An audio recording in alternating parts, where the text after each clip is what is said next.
আসসালামু আলাইকুম। আশা করছি যে যার অবস্থান থেকে সুস্থ ভালো আছেন। আলহামদুলিল্লাহ আমরাও বেশ ভালো আছি। গত শুক্রবারের ব্লগ এটা। এই সময়টা বেশ কিছু বৈরী অবস্থা বিরাজ করছিল বাইরে, আর বাজার ছিল না বাসায়। এই সময় কাউকে বাজারেও পাঠানো ঠিক মনে করলাম না। আর যেহেতু ঘরে আমার শুটকি মাছ আছে, ভাবলাম শুটকি মাছ দিয়ে খুব সুন্দর একটা রেসিপি তৈরি করি। এই রেসিপিটা যখন আমি তৈরি করছিলাম সেই সময় কিন্তু আমাদের নেট ছিল না। আমন্ত্রণ জানাচ্ছি দিলরুবার হেসেলে, সাথে থেকে রেসিপিটি দেখার জন্য। পুরোটা জুড়ে থাকবেন, স্কিপ করবেন না, স্কিপ করলে রেসিপিটা বুঝতে পারবেন না। তো আমি এখানে মাছটা কিভাবে ক্লিন করে সেটা দেখাচ্ছি।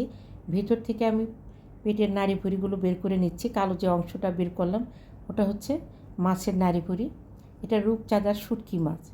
এই মাছগুলো আমি দুবলার চর থেকে এনেছিলাম। ভীষণ টেস্ট মাছগুলি। একটা ছোট মানে কি বেবি রূপচাঁদা আর কি। এখানে ইচ্ছে করলে আমি মাথাটা ফেলে দিতে পারতাম, কিন্তু মাথাটা আমি রাখলাম দেখার সৌন্দর্যের জন্যে। আর এই যে কাঁচা নিচে যে ফুলকা থাকে এটা অবশ্যই ফেলে দিবেন। মাছের ময়লা মূলত এই ফুলকাতেই আটকে থাকে। এইভাবে প্রত্যেকটা মাছ, আমি এখানে 5 পিস মাছ নিয়েছি, প্রত্যেকটা মাছ এইভাবে পরিষ্কার করে ঠান্ডা পানিতে খুব ভালোভাবে ধুয়ে নিতে হবে। ঠান্ডা পানি দিয়ে খুব ভালোভাবে এটাকে কষলে কষলে ধুয়ে নিতে হবে, যাতে মাছের গায়ে যদি কোনো বালি থাকে সেই বালিটা চলে যায়। সরাসরি গরম পানিতে দিয়ে দিলে বালিটা মাছের সঙ্গে লেগে যেত।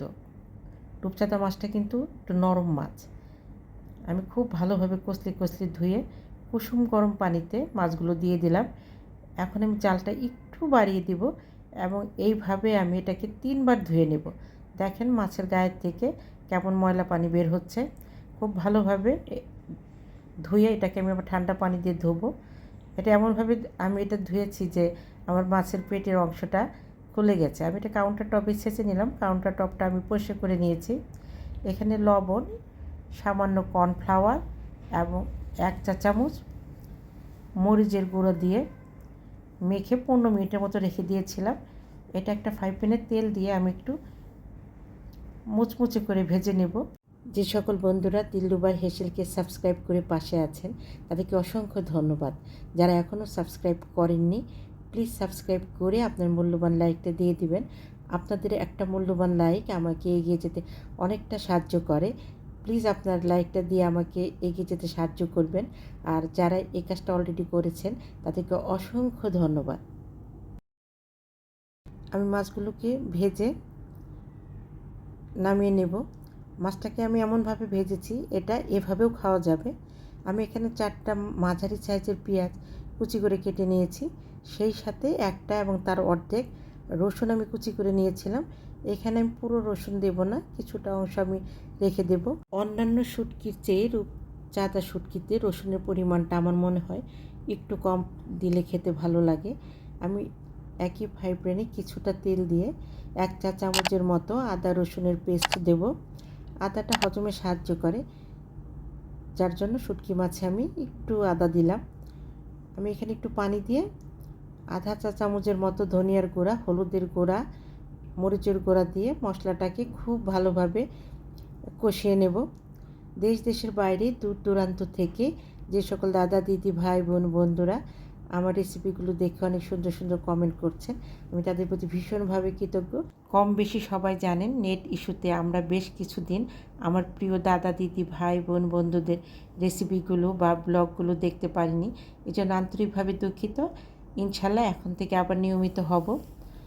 তো আমি কিছু কাঁচামরিচ সাথে কিছু পানি দিয়ে মশলাটাকে আরেকটু কষিয়ে এই যে ভাজা পেঁয়াজ রসুন এবং শুটকি মাছটা দিয়ে দেব। এটা দেওয়ার পরে কিন্তু আর বেশিক্ষণ রান্না করা যাবে না, 3 থেকে 3.5-4 মিনিটের মতো রান্না করব। এখানে আমি খুব সামান্য পানি দেব। লবণটা ঝালটা অবশ্যই আপনারা আপনাদের পছন্দ অনুযায়ী দিবেন। আমি খুব সামান্য লবণ দিয়েছি। আর মাছটাকে ঢেকে দিবেন না, ঢেকে দিলে মাছটা নরম হয়ে যাবে, খেতে ঠিক অতটা ভালো লাগবে না। আমরা তো সবসময় এক ধরনের শুটকি ভুনা খেয়ে থাকি বা সবজি দিয়ে খেয়ে থাকি। এটা একটু অন্য ধরনের। যারা চিবিয়ে খেতে পছন্দ করেন বা শক্ত খেতে পছন্দ করেন এই শুটকিটা তাদের জন্য। অবশ্যই এইভাবে একবার ট্রাই করে দেখবেন। একদম অন্য ধরনের, খেতে ভাল লাগে। এটা রূপচাঁদা মাছ দিয়েই ভালো লাগে, অন্য মাছ দিয়ে অতটা ভালো লাগবে না। আমি তেল খুব একটা দেইনি, কিন্তু মাছের থেকে তেল উঠেছে। নতুন বন্ধুরা, নেট ইস্যুতে যাদের ব্যাগ দিতে পারিনি অনেককে দিয়ে দিয়েছি। যদি কোনো বাকি থেকে থাকে প্লিজ কমিউনিটি বা নতুন ভিডিওতে নক করবেন। পুরনো ভিডিওতে নক করলে কিন্তু খুঁজে পাই না বা ব্যাগ দিতে পারি না, এজন্য আন্তরিকভাবে দুঃখিত। আর লাইকটা কি বলবো, গত ভিডিওতে 350 মতো ভিউ, 50টা লাইক, এটা খুবই দুঃখজনক।